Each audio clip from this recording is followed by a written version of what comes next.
Hello, welcome to Dark Night Healing. Today I want to talk to you about healing and a little bit more about myself. For those in the astrological world, I am a Virgo, September 2nd, 79. I am a stellium Virgo, which means I have 3 or more houses in Virgo. I'm pretty Virgo. If you're in human design, I'm a 5/1 mental projector, which means I'm a pretty unique person, and I love to research and investigate things that I get interested in. It does also mean that I have a very analytical mind, and that when I can, I will choose a logical solution over an emotional one. Virgos aren't great with emotions. We would like to bury them. It's easier.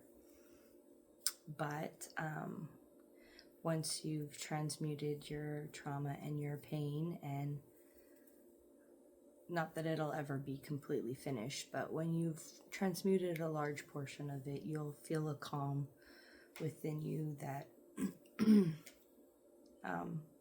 you don't have to fight over logical or emotional decisions anymore. It'll just be a flow. Now, we just had the holidays, Christmas and New Year's.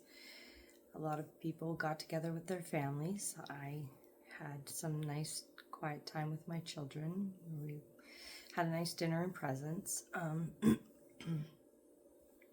However, there was a reconnection of sorts to family that on my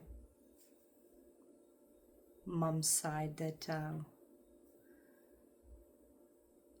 we weren't in touch with for a long time due to things that if you've watched in my previous videos you would know about.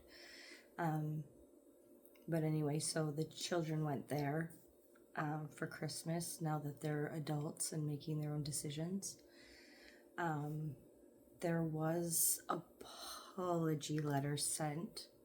Now I put that in quotes because when you live with narcissists, apology notes are quite interesting because there's a lot of things that go on in an apology note that show that it's not truly an apology note. So I kind of wanted to use that as a teaching moment here as to how my brain works when it comes to things like this. When I receive an apology, whether it's written or to my face,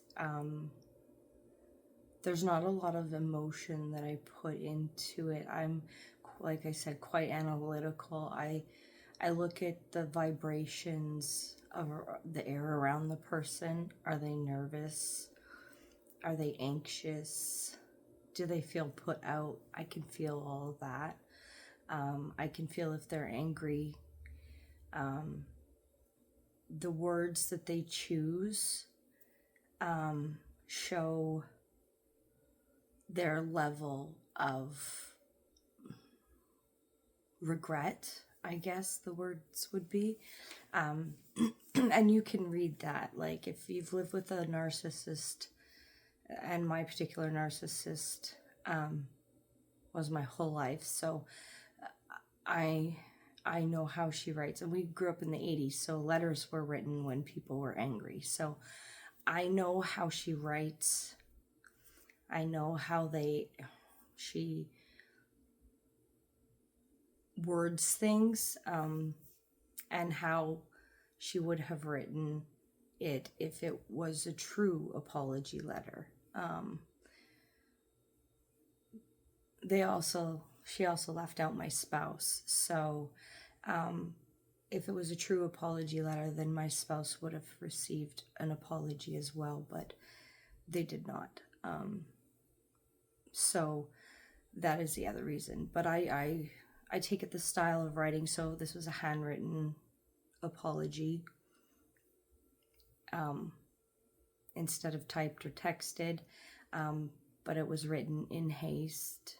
You can tell that because she printed it. Normally she's a cursive person, or if she's in a jovial mood, she'll do half printing, half writing. Lots of block capital letters, smudge marks, little things that make it known that this letter is not a genuine piece. It was done hastily and for some sort of reaction. Now, I've given no reaction, and I'm not going to give a reaction,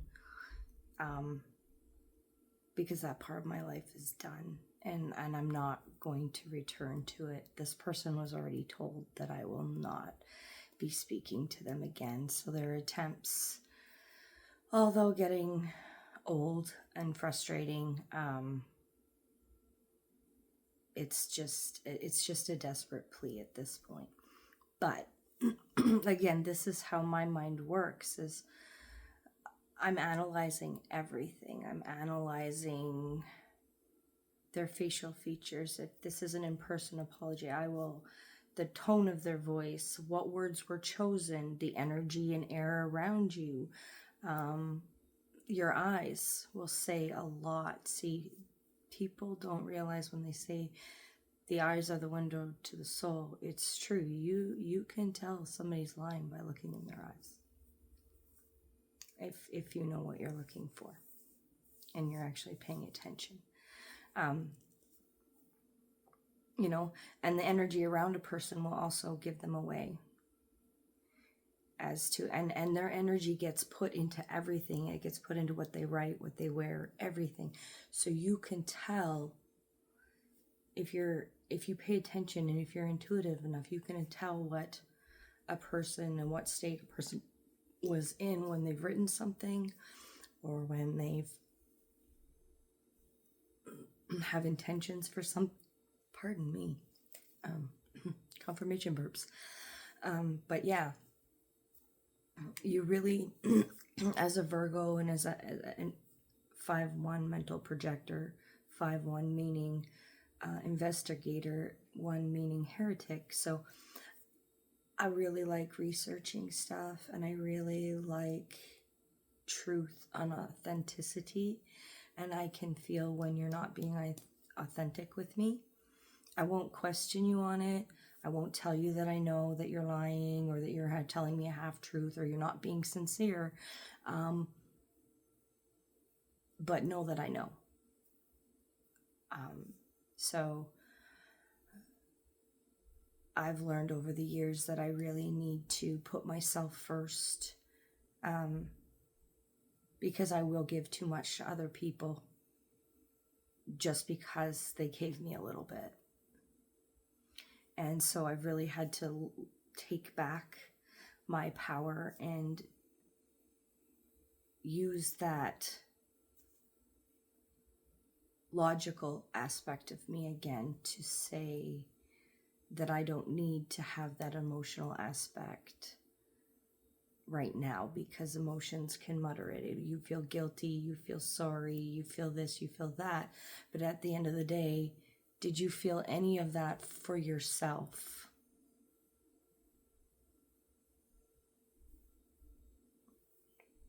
You can help a million people who treat you badly,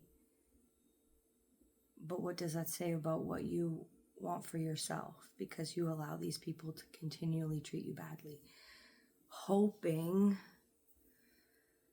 that they will do better, or be better, or treat you better. Or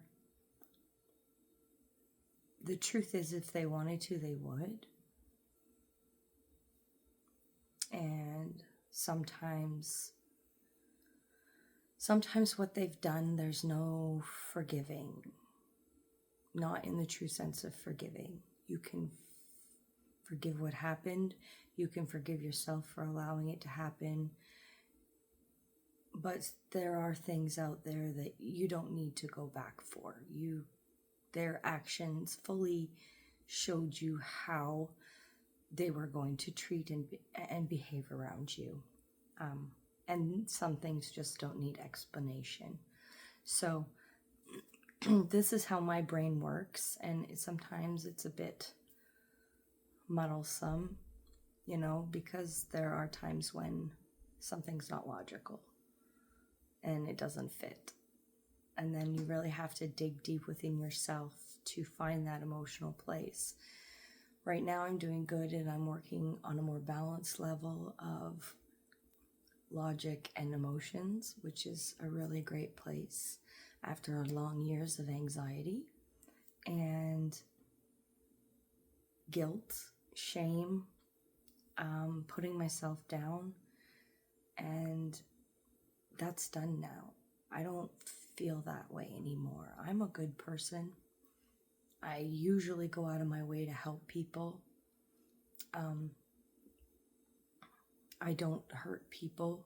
I will tell you the truth, and if the truth hurt you, well, I'm sorry, I can't please everybody all the time, but I refuse not to tell the truth. I will always tell the truth. Even if it hurts me, I tell the truth. I also do the right thing, which is different than following law or religion. I do the right thing. I try to be a very morally grounded person, because sometimes the laws fail us. And sometimes what's right is deemed wrong, and vice versa. What's wrong is deemed right. And we're coming into a time and a place in this world where the lines are being blurred daily. So you have to be true to yourself, and you really need to look at yourself, go within, look at your faults, because we all have them. My greatest weakness, I will say, is that I always want to put others first before myself. And I have done that so much and been so burnt out. And this year I've decided to choose me. Mostly me. Of course, my kids are grown, but they're still going to need me sometimes. And I have my husband.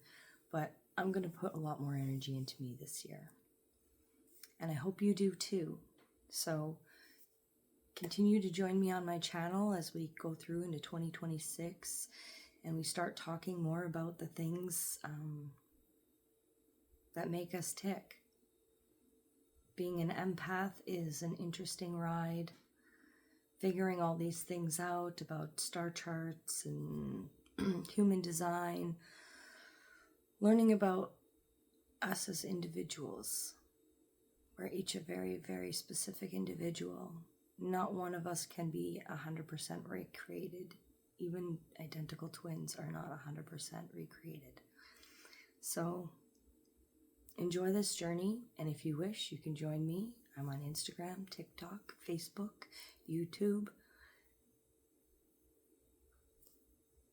Yep, and you can email me at darknightheal@gmail.com. Almost did it bad. And yeah, join me on this adventure. Or if this doesn't resonate, that's okay too.